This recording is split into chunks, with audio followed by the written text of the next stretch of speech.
Do you ever find yourself scrolling on social media, seeing another woman your age launching her business, and that little voice in your head whispers, "Oh, she figured it out. I'm missing my chance. I should have been doing this as well." You wonder how she found the time, the courage, the idea. Maybe you were busy with carpooling or crushing it in your corporate career, or simply taking care of everyone else. You look up and you wonder if the window to start your own dream quietly closed. But what if the truth is the opposite? What if your timing is finally right? You've been thinking about starting something. I know it. But what happens is you don't know where to begin, so then you forget about the idea. Maybe you have an idea, but you're afraid to get started. Or you're confused about just what even to offer. Or you're overwhelmed by how much work it all seems to be. And underneath all of that, there's a quieter question. Am I too old for this? Did my time already pass? We have been sold a story for years that entrepreneurship begins with 20-somethings in hoodies. But that's a myth. I'm going to break that down right now. The reality is very different. By now in midlife, you've lived enough life to know what works, what doesn't. You can read a room, you can spot problems, and you can solve those problems fast. You've bounced back from things that would have flattened you in your 20s. You know what matters. You've lived through storms and you're still here. So if you've been telling yourself it's too late, I want you to try on a new sentence. It's finally my time. And if a part of you is thinking, I don't even know where to start. What if people judge me?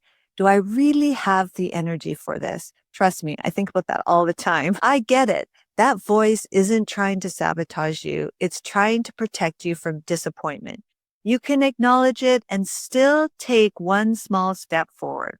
So here's what I've learned. Interviewing more than 100 women on my Midlife Women Entrepreneurs podcast and listening to their stories and living it all myself, the number one thing is we all think we need the confidence before we can start. We need clarity first. We think we need the whole plan, but we don't. Confidence comes after you move. The real midlife advantage is this. You're not here to prove yourself anymore.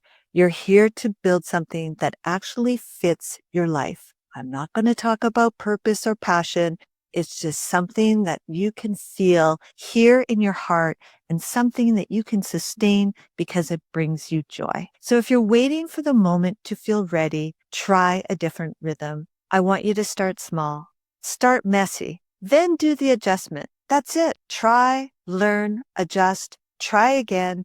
No frenzy, no hustle, no spiral, just steady, steady movement. And if your brain says, but I've tried things before, remember this. Failure is not a verdict. It's a version. You keep the lesson, you release the label. So let's look at your expertise through a different lens. For years, we've been told that if you start an online business, you have to be a coach, especially in midlife. That's the first thing that people will default to is being a coach. But I'm going to take a little bit of a different spin on this podcast today. Maybe you don't want a coach. Maybe you don't want to have a 12-week program. Maybe you just want to create, and that's allowed. So I'm going to give you some ideas here today on this podcast that you can look at this through a little bit of a different lens without a brand, without a funnel, or without a massive digital course. The first option, which I find is super cool, is this snail mail club.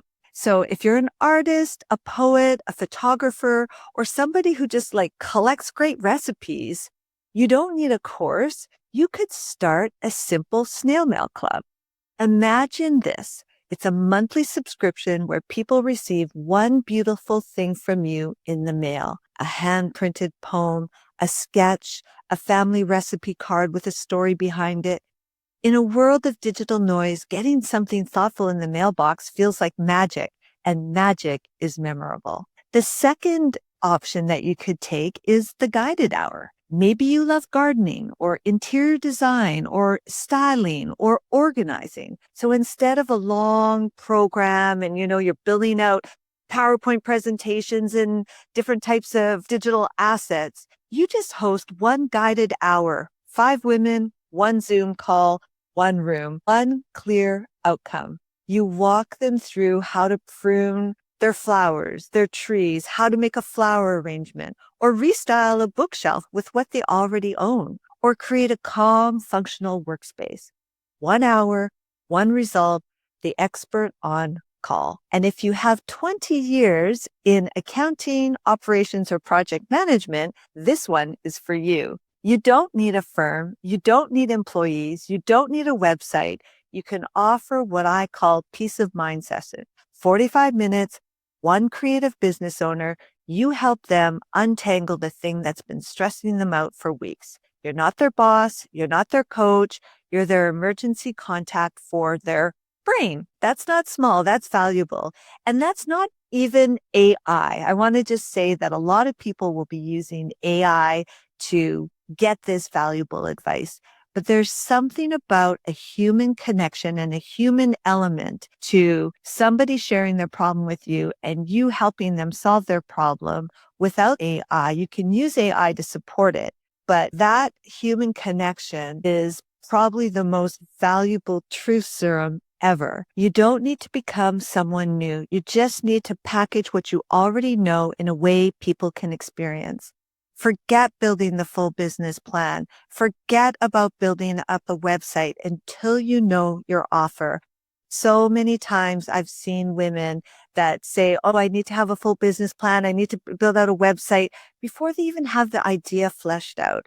And that's what I'm suggesting on this podcast. Start small, start easy. That's where your confidence is going to come from. So instead of creating a little freebie for somebody and trying to get somebody to download your freebie to get your email, to get them into this funnel, just, you know what? Don't worry about that kind of stuff. Just be the source of inspiration. Point to something small, something tangible, something people actually do. So forget about a full business plan at this point. That's not where your confidence is going to come from. Instead of creating a freebie for your offer or thinking about your website or your brand colors, just think about how are you going to solve somebody's problem or inspire somebody. That's it. Just an inspiration point. Something small, something tangible. We're building a pilot. So here's how. First things first, I want you to pick your medium. From the examples I gave you, feel which one kind of feels the least like work. Is it the physical envelope? Is it a live workshop? Is it the one pick my brain session? Second, the circle of 5. Forget about the marketing to the masses. Forget about, oh, I've got to build out all this social media assets. Think of 5 people you already know, friends, former colleagues, women who trust you. Your goal isn't to sell, it's to see how the idea lands. This can sound like, hey, I'm sending out 5 handmade poetry envelopes this month just to see how they land. Want to be on the list? Or I'm hosting a 1-hour Zoom to help people organize their home office using what they already have. I've got 5 spots. Are you joining? Or I'm testing a 45-minute peace of mind session for creative business owners who feel overwhelmed by admin. I'm offering 5 pilot sessions.